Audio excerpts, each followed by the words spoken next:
Este é o Filosofitas Podcast, terapias, fitas e filosofias.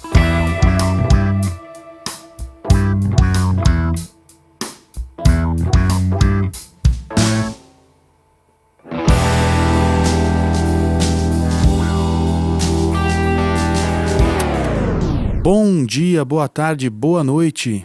Sejam bem-vindas as pessoas que aqui chegam e nos escutam.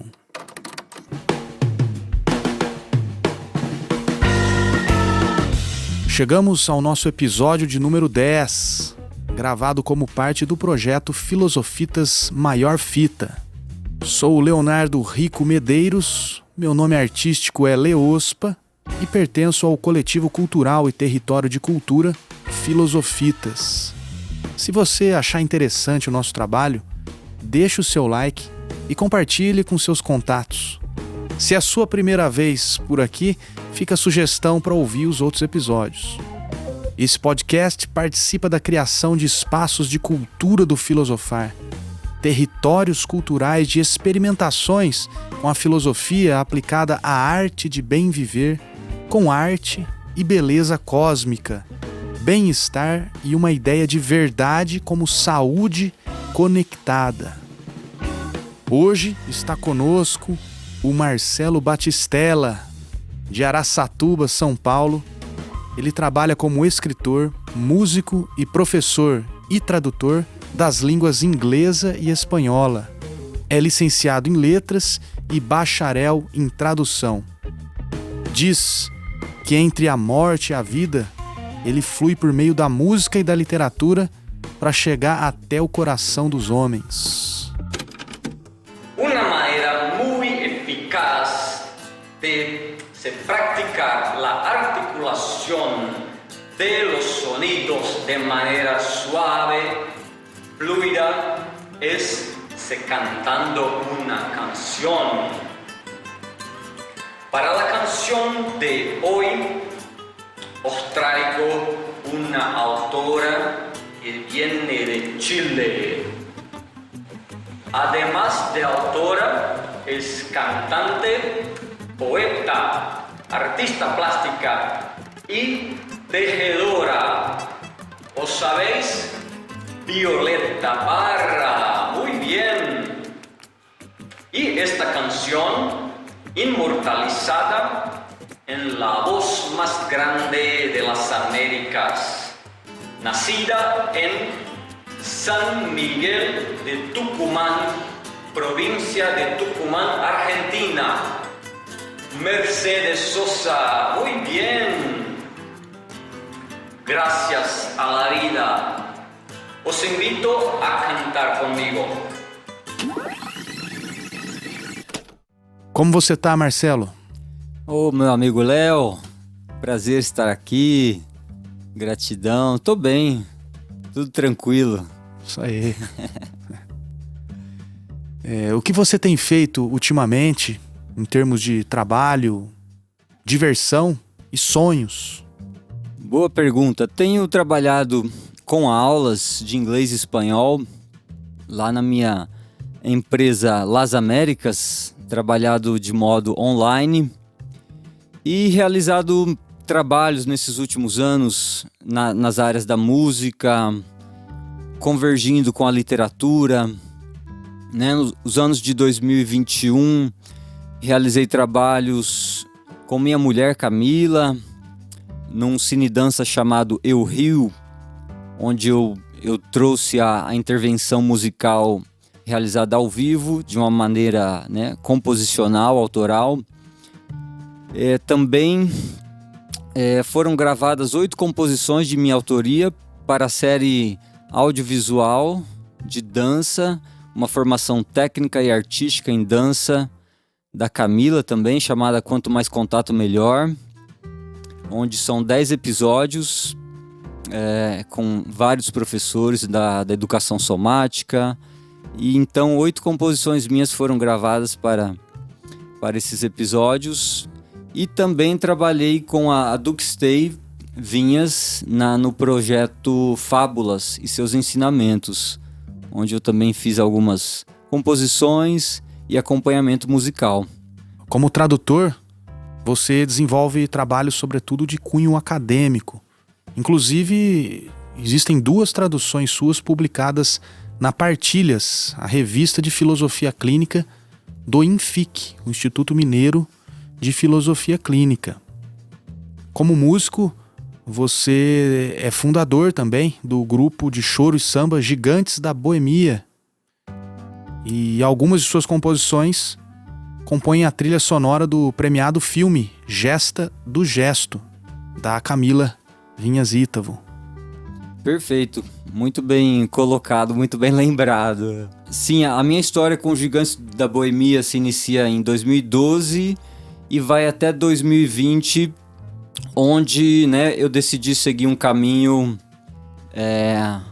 não participando mais do grupo, né, por questões de não achar que não era o momento de uma coisa nova. Paralelamente, então, compartilho aí com os ouvintes, né? Desenvolvi nesse meio tempo uma doença que me causa bolhas nos lábios, né? Ou pústulas, o que me impediu de tocar a flauta, que me atrapalha de tocar a flauta, e o que eu entendi como um chamado para voltar ao estudo do violão e do canto, e venho trabalhando nesse intuito. Interessante. Como escritor, você tem registrado suas filosofadas no nosso site, o site do coletivo Filosofitas. Lá a gente encontra uma fita de prosa sua chamada A Franquia, breve narrativa sarcástica. E também algumas fitas de poesia, o Soneto de Aniversário e o recente Sobre o Todo e Mais Nada, 5 filosofadas. Isso, chegou o meu aniversário. Sou sambista ou vigário? Sou rochedo ou sou mar? Sempre cabe perguntar. Sempre cabe? Sempre. A pergunta é o que nos orienta, né? E a pergunta agora é um tanto desafiadora. Lá. Que enigma que te conta? Eu já vim ensaiado para essa e vou responder com um poema. Menino sereno, preguiça da fala, quase nunca diz o que pensa, acha que muito viaja. Pra que revelar todas as tolices que se passam em minha cabeça? Dono de uma delicadeza, quem o vê logo se encanta. Tem o péssimo hábito de roer as unhas quando se apoquenta. Sua tranquilidade é obesa e avexa-se quando canta. Porém, ser louco aspira, e para isso de algo precisa, ou álcool, ou dor, ou ira, qualquer coisa que ponha um fim a essa monotonia. Belo. Que enigma. Que enigma. Histórias que a gente conta para si próprio. Esse poema é de quando? Ele tem uns 15 anos. Grande Marcelo. Nessa temporada do Filosofitas Podcast, a nossa proposta foi repetir uma série de perguntas para diferentes trabalhadores das artes, da cultura, da educação e também trabalhadores do universo do atendimento e do serviço terapêutico. O resultado tem sido muito interessante, já que, apesar das perguntas serem praticamente as mesmas, as respostas sempre são diferentes. São sempre pontos de um ponto, referências, histórias e visões de mundo únicas e singulares. Então, hoje, chegou o momento de te ouvir, de ouvir as suas respostas e também indagações a partir desse nosso hall de perguntas. Perguntas que, como você e muitos dos nossos ouvintes, já sabem de cor e de memória. Vamos falar sobre filosofitas, sobre fitas, sobre filosofias e sobre terapias, beleza? Ótimo. A primeira questão é a seguinte: o que o nome Filosofitas te conta ou te comunica? Uma brincadeira a primeiro momento, né? Esse dom nosso de brincar com a palavra, de subverter, transformar a palavra e a combinação, né? Como que a gente pode combinar duas coisas e querer um significado total, completo de duas partes juntas? Como? Vamos agora para a segunda pergunta. Por onde vão suas memórias, imaginações, sentimentos e pensamentos quando o assunto são fitas de áudio, cassete e fitas de vídeo, VHS? São memórias maravilhosas. Eu tive a infância, né, marcada por essas tecnologias. Não sei se foi um vizinho, alguém que chegou com uma fita da banda Roxette. E aquilo me encantou. E eu tocava aquilo de um lado e de outro e sem parar. E foi uma coisa muito marcante para mim. São muitas histórias. Eu me lembro de uma que eu assisti ao clipe do Michael Jackson no Fantástico. E era o clipe de Black or White. E aquilo foi também Uau, fiquei admirado. E havia umas bancas de fitas cassete próximo à praça, lá de Araçatuba, Praça Rui Barbosa.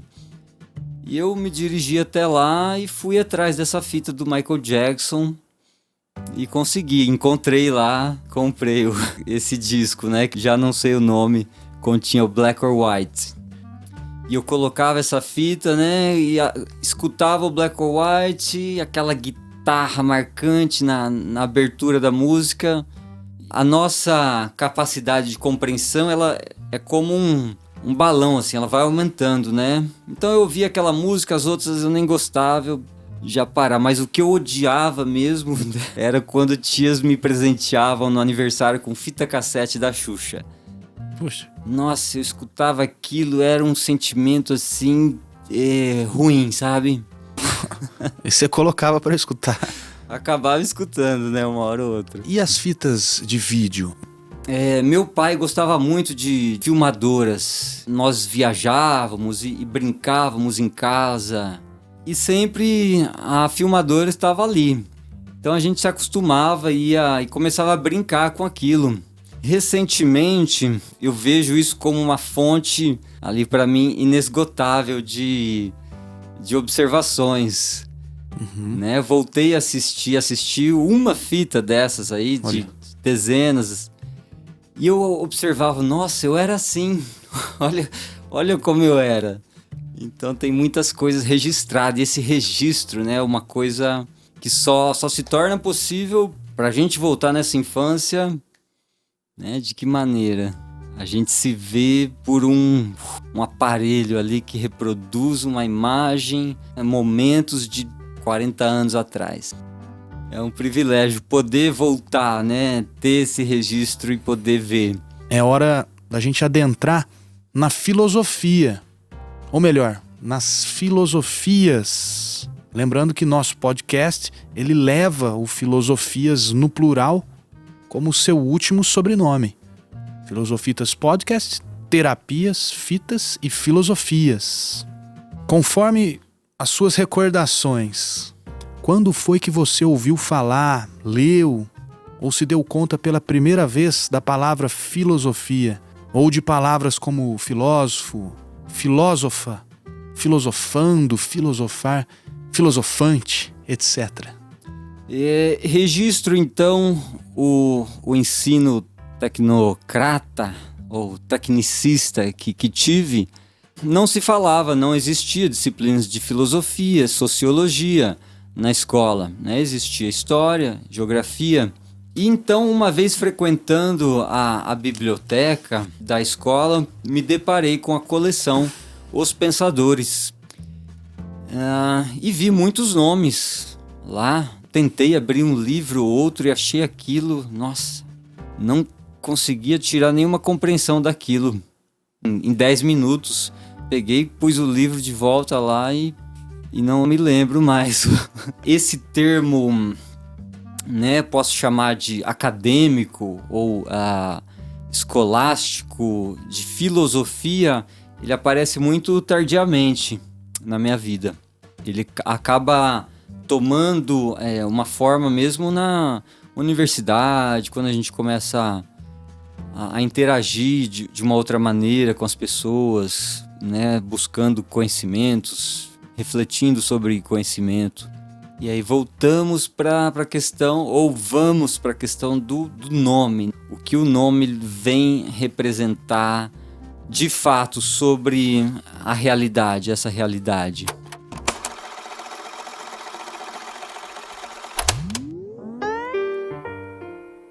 O homem-palavra. Engessado na palavra, atado à palavra, refém da palavra.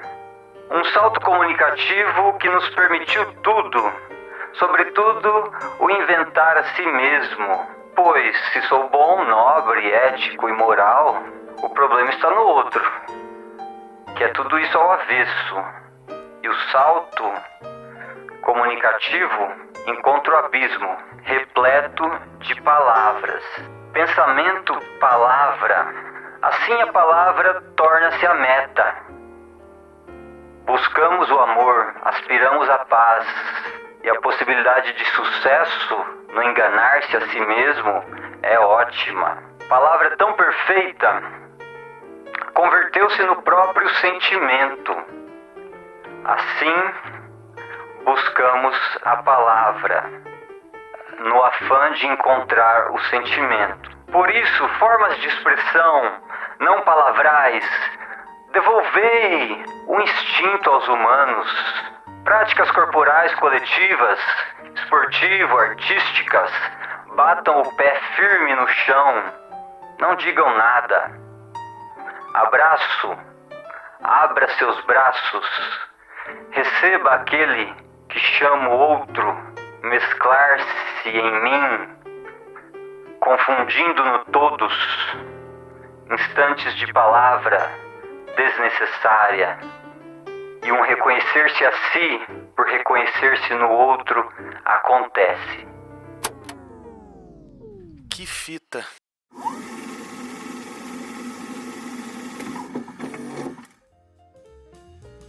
Marcelo, agora continuando, a gente quer saber de ti histórias de quando você já filosofava, mesmo antes dessa tomada de consciência da palavra filosofia e das palavras ligadas a ela.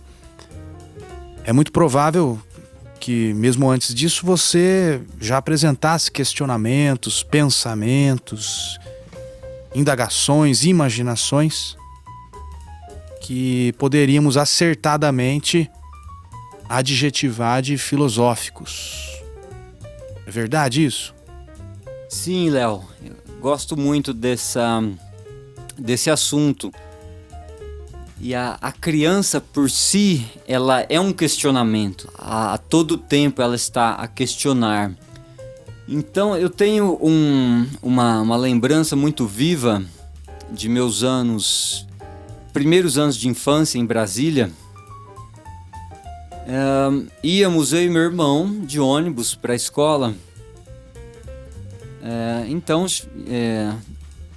nosso pai ou nossa mãe nos levavam até o ponto de ônibus, até o momento que meu irmão, né, já conduzia. Então nós íamos sozinhos para o ponto de ônibus e ao lado desse ponto de ônibus havia um pé de jamelão enorme.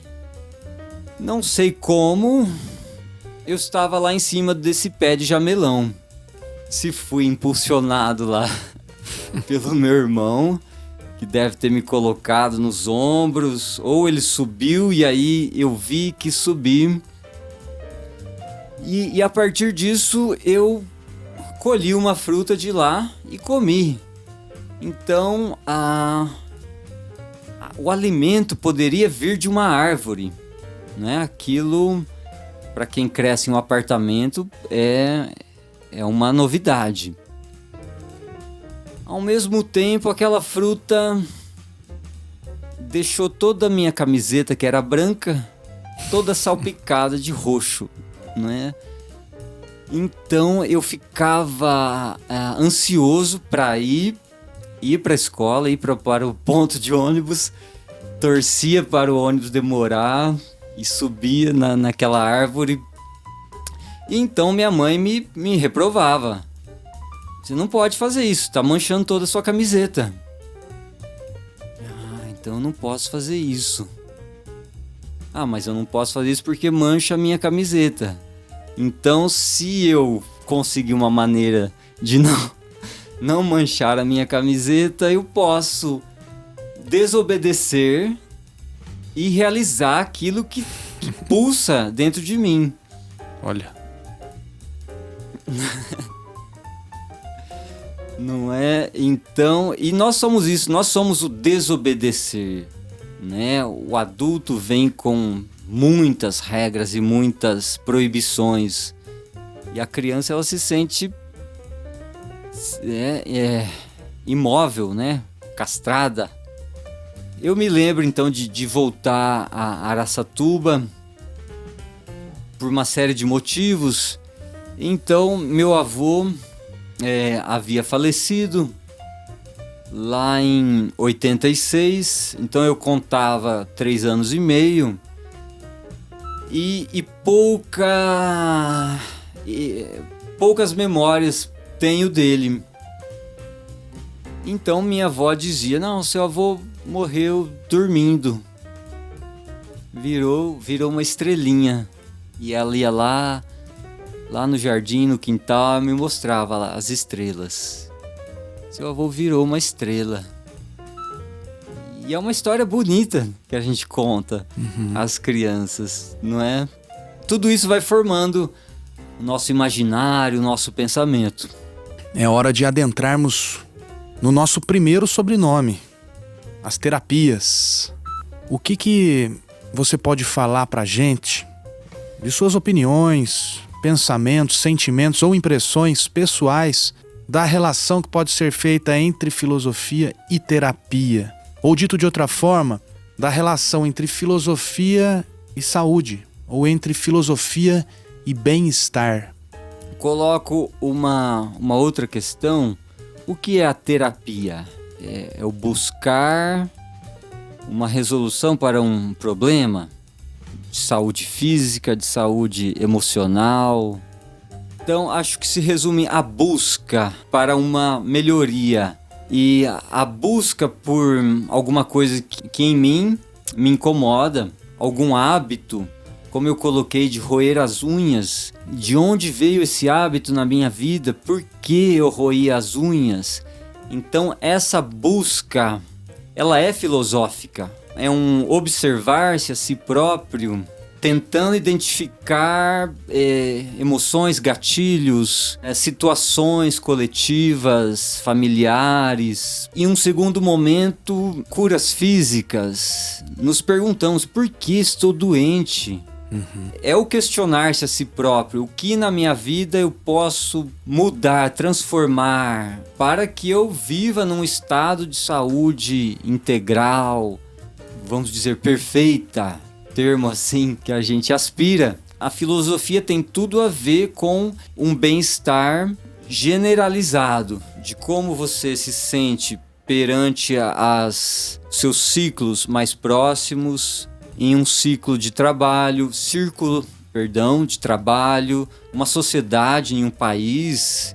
Isso tudo é um filosofar, um autoaceitar-se, né, da sua espontaneidade, das suas virtudes, fraquezas, reconhecer-se no outro. Quem cresce saudável vê uma pessoa, entre aspas, não doente, saudável, e fala: nossa, aquela pessoa não sou eu, aquela pessoa é doente, eu sou saudável. E aí, de repente, essas coisas mudam de figura. Eu sou doente e você é o saudável.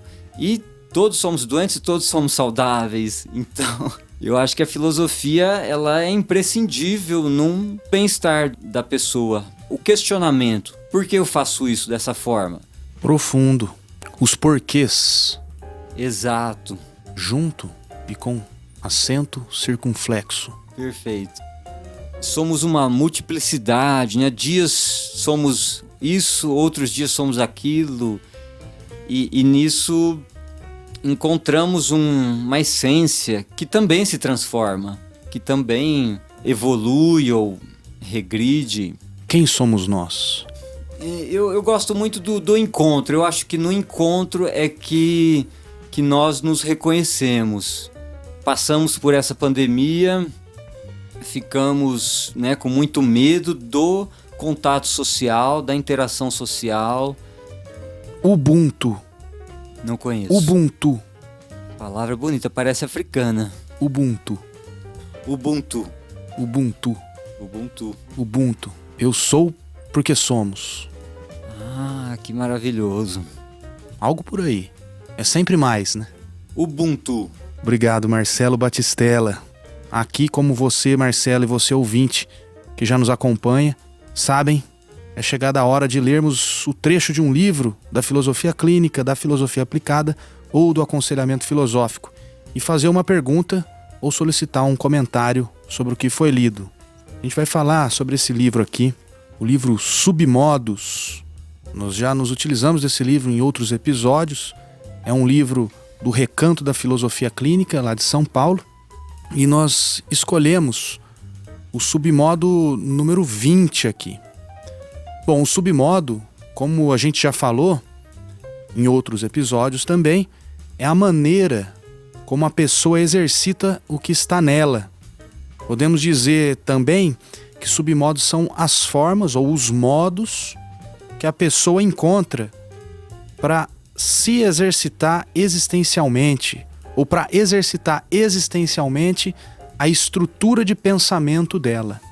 Esse exercitar existencial ou exercícios existenciais, ainda que também possam ser exercícios que gerem desenvolvimentos negativos, ou seja, que vão acabar por gerar angústias, ansiedades, confusões que incomodam, né? Confusões que incomodam, porque nem toda confusão incomoda. Manias, culpas, medos, etc. Na clínica da filosofia clínica, nós vamos tratar esses exercícios existenciais ou submodos como sendo geradores de movimentos positivos para o bem-estar subjetivo da pessoa. Certo. Como você é um profissional graduado em tradução, a gente escolheu ler aqui um trecho sobre o submodo 20, que é denominado justamente de tradução. O capítulo do livro aqui, Submodos, ele foi escrito pela amiga e professora Gláucia Titanegro. Um abraço aí, Gláucia. O submodo 20, tradução, é apresentado por Mônica Ayub nos seguintes termos. Como na tradução de uma língua para outra, o submodo tradução consiste na transposição de um dado de semiose para outro, da escrita para a fala, da música para a escrita, e assim por diante. Ao traduzir, a pessoa significa ou desenvolve o conceito, minimiza o problema, intensifica um valor, ou seja, esclarece e resolve questões.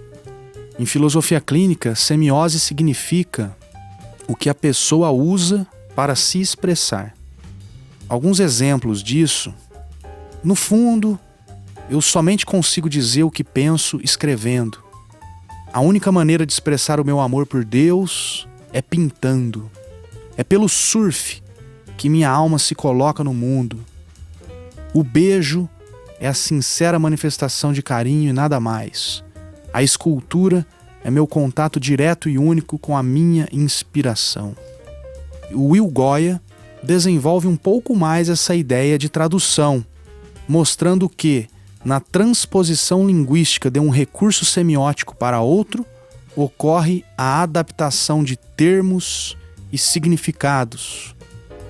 Passa-se, pois, da oralidade para a escrita, desta para a língua de sinais, libras, do grito para o olhar expressivo e em lágrimas, do oferecer uma joia para o convite a assistirem um filme juntos, do estapear para o faxinar a casa, da declamação de um poema para o silêncio intencional e comunicativo de revolta.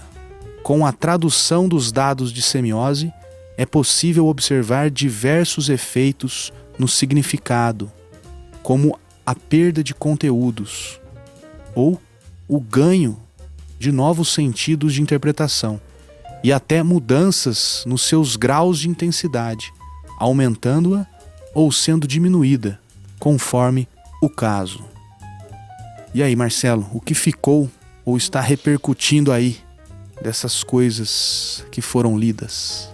Um ótimo conceito. A tradução, ela é necessária para o expressar-se. Os distintos modos pelos quais as pessoas se expressam é uma ressignificação, um tratamento, é o reviver uma emoção positiva, negativa, onde ela pede essa emoção, essa experiência, ela pede um reencontro e uma ressignificação. Para mim se faz muito necessária. Emoções de todos os tipos, muito antigas ou muito recentes e imediatas, a necessidade de ressignificar ela. Então eu vou para a escrita, vou para a música e assim eu vou construindo alguma coisa que eu possa tornar de mim palpável. Um eu palpável, onde eu revisito e eu me reencontro de novo com aquilo, com aquela emoção que eu ressignifiquei através da escrita. Isso tudo é um entendimento, uma tentativa de entendimento, uma aceitação. É um entendimento de alguma coisa, uma compreensão e um expressar. E muitas vezes comigo acontecia no momento da escrita, vinha o instinto de escrever sobre algo. E eu começava. Se por algum momento eu interrompia e parava, eu não conseguia retomar, porque aquela compreensão que eu estava fazendo, daquela sensação, eu traduzia naquele momento. Um momento após, posterior, eu já não tinha aquela inquietação, aquela euforia, aquilo tudo. A matéria-prima mesmo, né? Eu já não encontrava mesmo a força, aquela coisa viva que a gente sente, né? Do sentir. Que fita, hein? Muita fita. Maior fita. Sigam a gente lá no @filosofitas1 no Instagram, @filosofitas no Facebook, nosso canal no YouTube e o nosso site www.filosofitas.com.br. Obrigado, Marcelo. Valeu demais. Valeu, Léo, meu amigo. Gratidão. E obrigado a vocês, pessoas que nos ouvem, integrando e transformando as vozes coletivas do Filosofitas. Até a próxima temporada.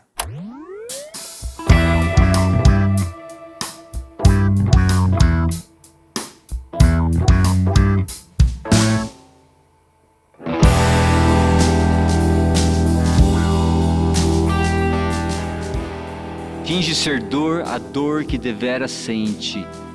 Em um momento onde aquilo já não provoca sentimento, sensação, tem que fingir muito completamente para conseguir voltar a essa sensação.